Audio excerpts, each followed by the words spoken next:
بسم اللہ الرحمن الرحیم۔ السلام علیکم۔ نعرے بھٹو۔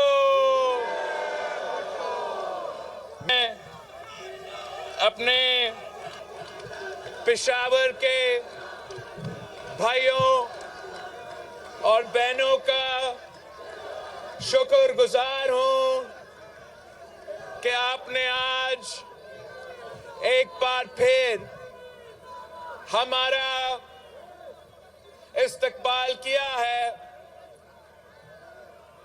پاکستان پیپلز پارٹی کی انتخابی مہم تو سب سے پہلے شروع ہوا تھا اور میں اس صوبہ میں 10 کنونشنز پہلے سے کر کے پھر پنجاب، سندھ اور بلوچستان سے ہوتے ہوئے آج میں واپس آیا ہوں اپنے پشاور کے جیالوں کے پاس۔ الیکشنز تو نزدیک ہوتے جا رہے ہیں اور موسم بھی آپ کا بہت اچھا ہے۔ پتہ نہیں ان کا کیا ہوگا جو سردی کا وجہ سے الیکشن نہیں لڑنا چاہ رہے تھے۔ پتہ نہیں ان کا کیا ہوگا جو چاہے وہ بائی الیکشنز ہو، چاہے وہ نومبر الیکشنز ہو، وہ ڈر کے مارے بھاگتے رہے۔ مگر یہ میرے جیالوں کا ہمت اور جد و جہد کی وجہ سے آج ان سب کو الیکشن لڑنا پڑ رہا ہے۔ وہ تو کہتے ہیں کہ وہ اس لیے کیمپین نہیں چلا سکے، وہ اس لیے نہیں نکل رہے کہ ان پہ دہشت گردی کے دھمکیاں ہیں، سیکیورٹی تھریٹس ہے۔ تو میں پوچھتا ہوں، یہ جو پاکستان پیپلز پارٹی ملک کے کونے کونے میں بھاگ رہے ہیں، جد و جہد کر رہے ہیں، کیا ہمارا سیکیورٹی تھریٹس نہیں ہے؟ فرق صرف اتنا کہ ہم ڈرنے والے نہیں، ہم گھبرانے والے نہیں، ہم بھاگنے والے نہیں۔ ہم تو شہید ذوالفقار علی بھٹو کے سپاہی ہیں، شہید محترمہ بے نظیر بھٹو کے جیالے ہیں۔ یہ سر کٹ تو سکتا ہے مگر جھک نہیں سکتا۔ ہم اپنے ملک کو بچانے کے لیے، اپنے عوام کو اس مشکل سے نکالنے کے لیے یہ الیکشن لڑ رہے ہیں۔ ہمارا موقف یہ ہے، ہمارا پاکستان پیپلز پارٹی کا مقصد یہ ہے کہ ملک خطرہ میں ہے، ملک مشکل میں ہے۔ ایک طرف ایک ایسا جو نفرت اور تقسیم کی سیاست اس ملک پہ مسلط کیا ہے، اس نفرت اور تقسیم کی سیاست کی وجہ سے ہمارا پورے معاشرے میں ایک بحران پیدا ہوا ہے۔ پورا معاشرے تقسیم ہو چکا ہے۔ ایک گھر دوسرے سے لڑ رہا ہے، بھائی سے لڑ رہا ہے، پاکستانی سے لڑ رہا ہے۔ یہ سیاست نہیں رہا۔ انہوں نے سیاست کو، سیاسی اختلافات کو ذاتی دشمنی میں تبدیل کیا ہے اور اس کا نقصان ہر پاکستانی بھگت رہا ہے۔ اس کا نقصان ہمارا معیشت کا ہو رہا ہے، اس کا نقصان اس کا نقصان ہمارے آنے والے نسلوں کو ہو رہا ہے. ہم 2024 میں پہنچ چکے ہیں اور جو پرانے سیاستدان ہیں، جو پرانے سیاست کر رہے ہیں، وہ ہمیں 90 کے دہائی میں واپس دھکیلنا چاہتے ہیں. میں پاکستان کو 2024 میں لے کر آنا چاہ رہا ہوں. میں ایک مدرن ترین ریاست آپ کے لیے بنانا چاہ رہا ہوں. میں ایک طاقتور ملک اس لیے بنانا چاہ رہا ہوں کہ پاکستان کے شہریوں کو تحفظ ملے، پاکستان کے شہریوں کو اپنے حقوق ملے. ہم نے یہ الیکشن اپنا منشور پہ، اور وہ منشور جو ہم نے کاپی پیسٹ نہیں، اپنے ہاتھوں سے لکھا ہے، آپ کے مسائل کو سامنے رکھتے ہوئے، یہ سمجھتے ہوئے کہ ملک کے جو 3 سب سے بڑے مسئلے ہیں اس وقت، مہنگائی، غربت اور بے روزگاری ہے، اس کا دیکھتے ہوئے ہم نے یہ 10 نکاتی ایجنڈا تیار کیا ہے. ہمارا 10 نکاتی ایجنڈا کیا ہے؟ وہ اتنا کہ پہلا وعدہ اس ملک کے عوام سے کہ انشاءاللہ تعالیٰ پی پی کا حکومت بنے گی تو ہم آپ کی آمدنی کو دگنی کریں گے.